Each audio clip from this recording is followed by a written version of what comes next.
Selamat datang di presentasi submodul 22 tentang membangun tim kerja yang efektif. Dalam sesi ini, kita akan membahas pentingnya membangun tim yang solid, serta tahapan-tahapan yang perlu dilalui untuk mencapai kinerja optimal. Membangun tim bukanlah hal yang instan, melainkan proses yang memerlukan pemahaman dan pendekatan yang tepat.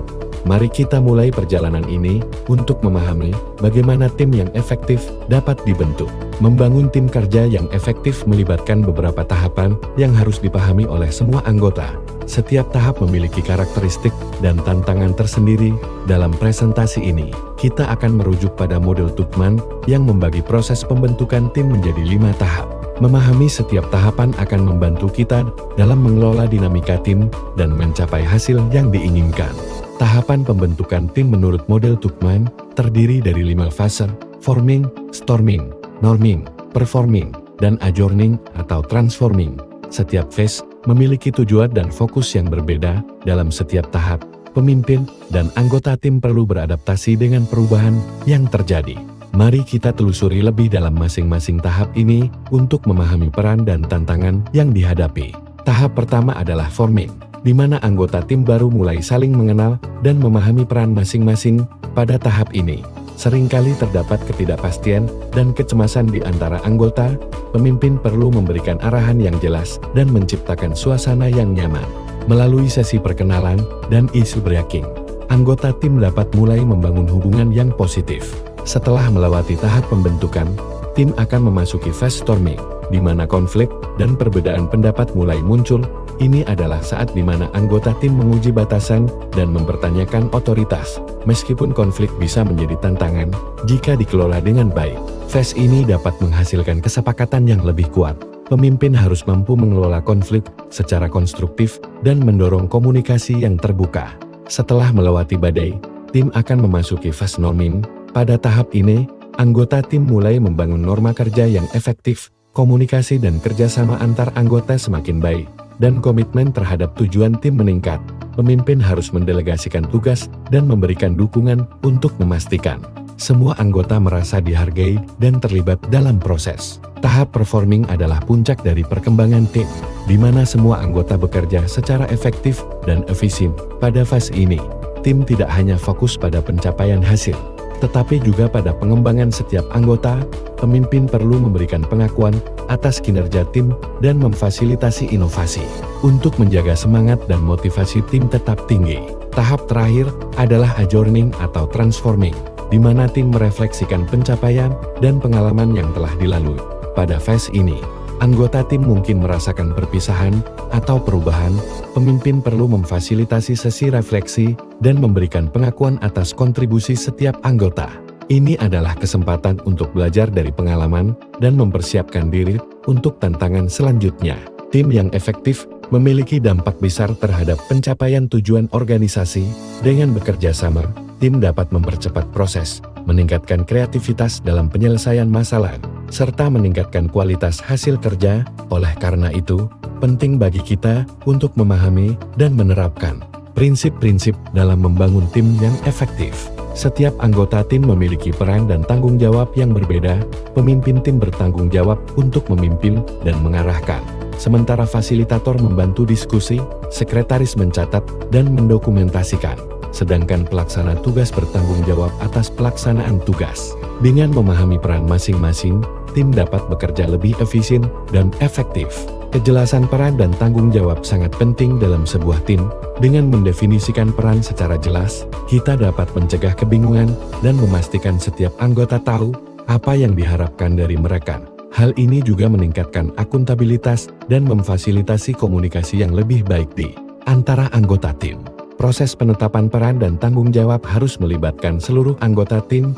Diskusi bersama dapat membantu mengidentifikasi kebutuhan tim dan peran yang diperlukan. Setelah peran ditetapkan, dokumentasikan secara tertulis agar semua anggota memahami tanggung jawab mereka. Jangan lupa untuk melakukan revisi berkala untuk memastikan relevansi peran yang ada. Menetapkan tujuan dan target yang jelas adalah langkah penting dalam membangun tim yang efektif.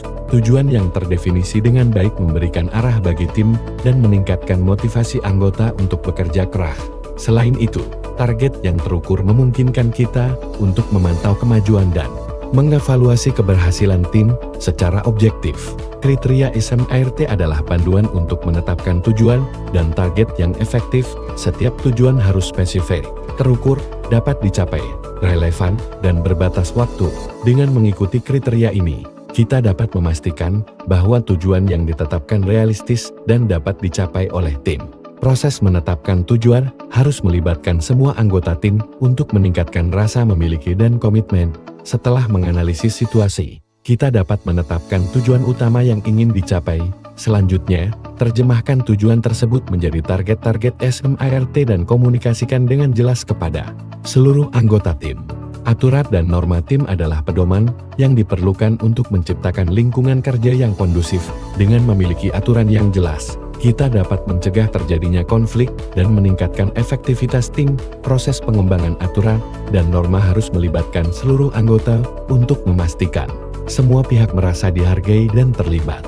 Proses pengembangan aturan dan norma tim harus melibatkan seluruh anggota agar tercipta rasa memiliki. Diskusi terbuka memungkinkan semua anggota untuk menyampaikan pendapat dan harapan. Setelah disepakati, dokumentasikan aturan dan norma secara tertulis agar mudah dipahami dan diingat oleh semua anggota tim. Kepercayaan adalah fondasi utama dalam membangun tim yang efektif. Dengan saling percaya, anggota tim lebih bersedia untuk berbagi ide dan informasi, serta bekerja sama dengan baik. Kepercayaan juga membantu mengurangi potensi konflik dan meningkatkan produktivitas tim secara keseluruhan. Untuk membangun kepercayaan dalam tim, penting untuk bersikap transparan dan jujur. Anggota tim harus konsisten antara perkataan dan perbuatan. Selain itu, memberikan dukungan dan menunjukkan empati terhadap rekan kerja yang sedang kesulitan akan memperkuat hubungan antar anggota tim. Untuk membangun kepercayaan dalam tim, penting untuk bersikap transparan dan jujur. Anggota tim harus konsisten antara perkataan dan perbuatan. Selain itu, memberikan dukungan dan menunjukkan empati terhadap rekan kerja yang sedang kesulitan akan memperkuat hubungan antar anggota tim. Untuk membangun kepercayaan dalam tim, penting untuk bersikap transparan dan jujur. Anggota tim harus konsisten antara perkataan dan perbuatan. Selain itu, memberikan dukungan dan menunjukkan empati terhadap rekan kerja yang sedang kesulitan akan memperkuat hubungan antar anggota tim. Membangun komunikasi terbuka memerlukan upaya dari semua anggota tim. Ciptakan lingkungan yang aman di mana anggota merasa nyaman untuk berbicara, mendengarkan secara aktif, dan memberikan umpan balik yang konstruktif juga sangat penting. Selain itu, hindari asumsi dan prasangka yang dapat menimbulkan kesalahpahaman. Kepercayaan dan komunikasi terbuka saling mendukung dalam menciptakan tim yang efektif. Ketika anggota tim saling percaya, komunikasi menjadi lebih terbuka dan jujur. Sebaliknya, komunikasi yang baik akan memperkuat kepercayaan di antara anggota tim. Sinergi ini akan meningkatkan kinerja tim dan menciptakan lingkungan kerja yang positif dan produktif. Untuk memperdalam pemahaman tentang membangun tim kerja yang efektif, kita akan melakukan beberapa kegiatan pembelajaran. Diskusi online akan membantu kita berbagi pandangan tentang tahapan pembentukan tim. Latihan individu akan fokus pada pengembangan tujuan, dan role-playing akan memberi kesempatan untuk memperagakan bagaimana membangun kepercayaan dan komunikasi terbuka dalam tim. Sebagai kesimpulan, memahami tahapan pembentukan tim kerja sangat penting bagi pemimpin dan anggota tim. Setiap tahap memiliki karakteristik dan tantangan tersendiri yang perlu dikelola dengan baik. Pemimpin harus menyesuaikan gaya kepemimpinannya dengan tahap perkembangan tim untuk mencapai kinerja yang optimal. Dengan pemahaman ini, kita dapat membangun tim yang lebih efektif dan produktif. Terima kasih atas perhatian Anda selama presentasi ini. Saya berharap informasi yang telah disampaikan dapat bermanfaat dalam membangun tim kerja yang efektif. Jika ada pertanyaan atau diskusi lebih lanjut, saya dengan senang hati akan menjawabnya. Mari kita terus belajar dan berkembang bersama sebagai tim yang solid.